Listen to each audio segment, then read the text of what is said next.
So continuing our saga in the history of astronomy, a whole lot of things happened in a very short period of time. They were trying to figure out the calendar that led Copernicus to understanding how planets all go around the sun. Bruno suggests that maybe the planets are worlds and they have people on them. He got burned at the stake in the year 1600 for saying that. And then along the way, shortly thereafter, about that time, we have Tycho Brahe, his revision of Kepler's work. Johannes Kepler in the early 1600s goes back in the other direction, works at the mathematics of it. About the time that Kepler is working on his work, there's another fella in Venice, same place that Bruno's burned at the stake, Galileo Galilei. And Galileo is working as a mathematician. And as a mathematician, he's working and basically working as an accountant on the side to make extra money. And in his work, Venice being a seaport, he's working with a lot of merchants there at the ports, and so discovers that the Dutch sailors have this really interesting tool that you look in one end of it and look out the other end of it, and you can see things really far away look bigger. It's a telescope. So he realizes that you can commercialize this. And so he figures out how to build the telescope, and he starts selling it to the merchants there. And the idea being that they could look from a tall tower at ships that are approaching port and figure out what ship it was and what cargo it's likely to have. And so that means that you would know, that the price of this type of grain or that type of grain or something was about to go down. So it's like dabbling in the futures market, with insider trading. And so he would sell these telescopes to people and made an extra living that way. Then he started building better telescopes and selling them.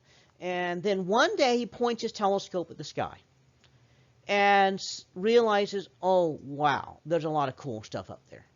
And so he publishes a book about the stuff that he saw in the sky.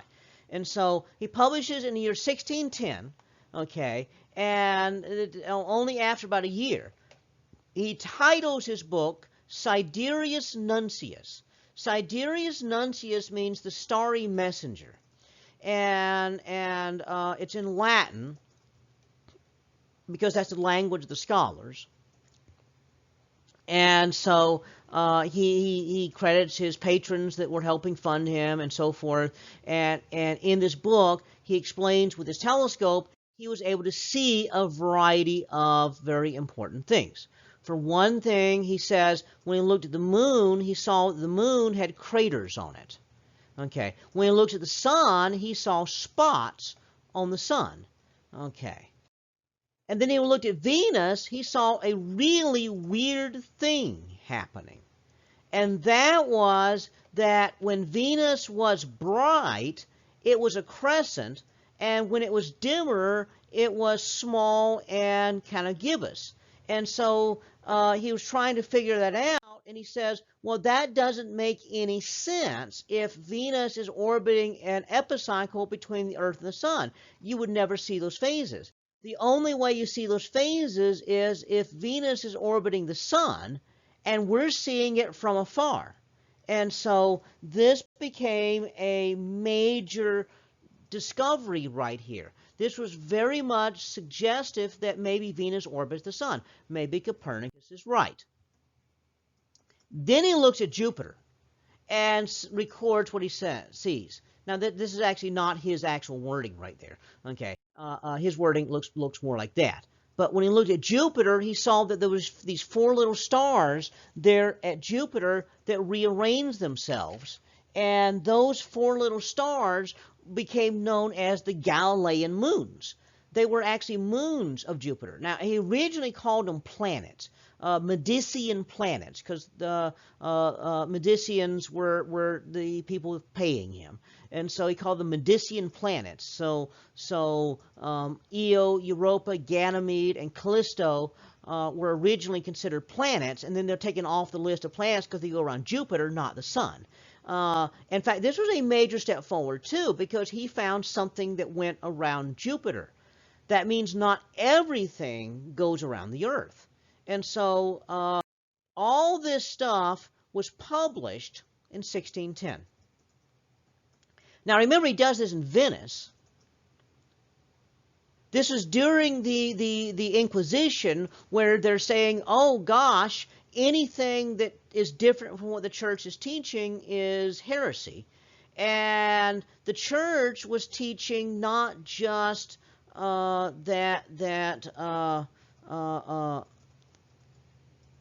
religious matters. The church was also in charge of overall schooling, and so they were saying, they were basically teaching Aristotle's ideas of the universe. And so this didn't go over real well. It was in Venice. They had just burned at the stake just a few years earlier, just 10 years earlier, they burned at the stake Giordano Bruno for saying that Earth goes around the sun and all the planets go around the sun and Earth is a world. And so here Galileo is saying something that's not a whole lot different from that, because when he looked at Venus, he saw, oh, wow, it's a world. And you can see it go through phases. It's not just a dot. It goes through phases. It's a solid object. And so this didn't go over real well. So they summoned him to Rome.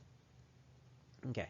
Now he actually has a friend, a cardinal. And Cardinal Barberini comes along and says, no. I know Galileo.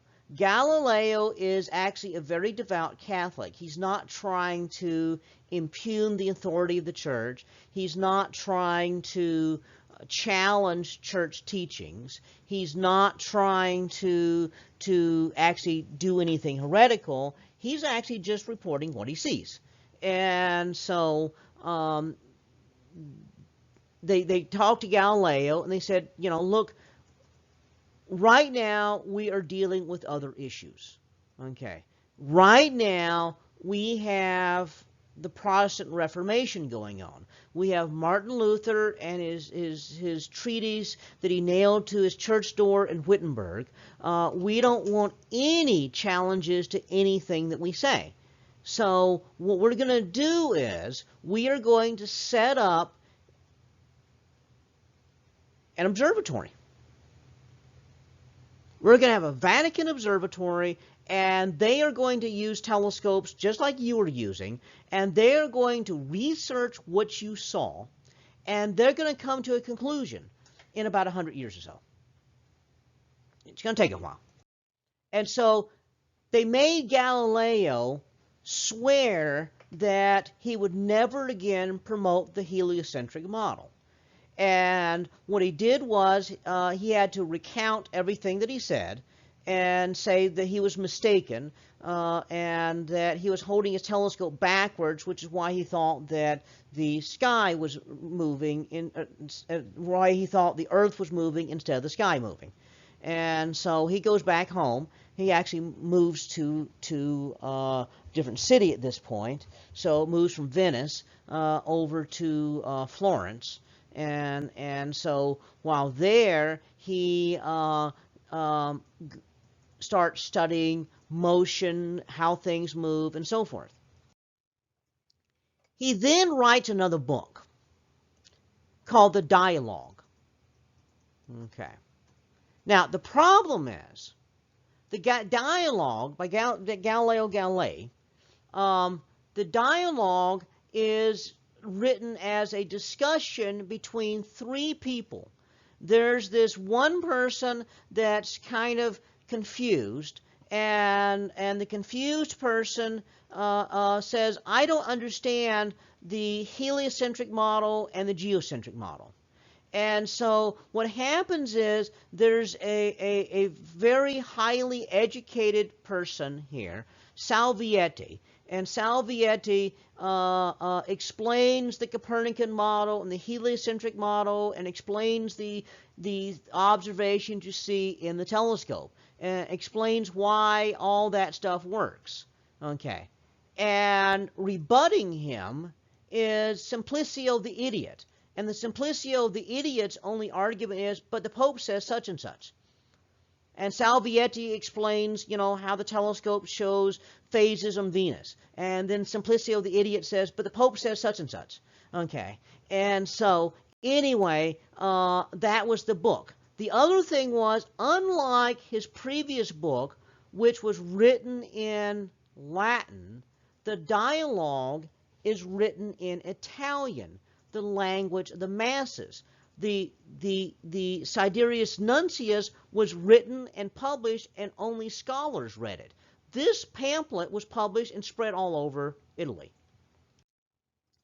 The Pope goes ballistic, of course. Okay, now they bring Galileo back to Rome to face the full Inquisition. And so now they have a trial, and they put him on trial for heresy. Well, interestingly enough, they never convicted him. They never could actually prove that anything he said was heresy. So they tabled the charge of heresy. They reopened it a couple decades ago and cleared him of heresy. Okay. It just took a few hundred years. Okay. A very long trial, by the way. They did convict him, however, of breaking his oath of not promoting the heliocentric model. And they sentenced him for the rest of his life to house arrest, and every other thing that he ever wrote had to be screened by a panel of priests to make sure that it was not saying something that they didn't want said. And so they sent him back home, and everything else to house arrest, and everything he said was screened. But they never did convict him of heresy because they said, we can't really prove that. By the way, the Vatican still operates an observatory, and they have astronomers, and they have a world-class observatory now, and astronomers that advise the Pope on all manner of sorts of things, scientific matters. And so that was one of the outgrowths of Galileo's work. They actually eventually agreed, that Galileo was exactly right in all the stuff that he was said, and in fact none of this was heresy, and so they acquitted him. And like I said, it just took a very long time to do so. Sometimes bureaucracy is a little bit slow.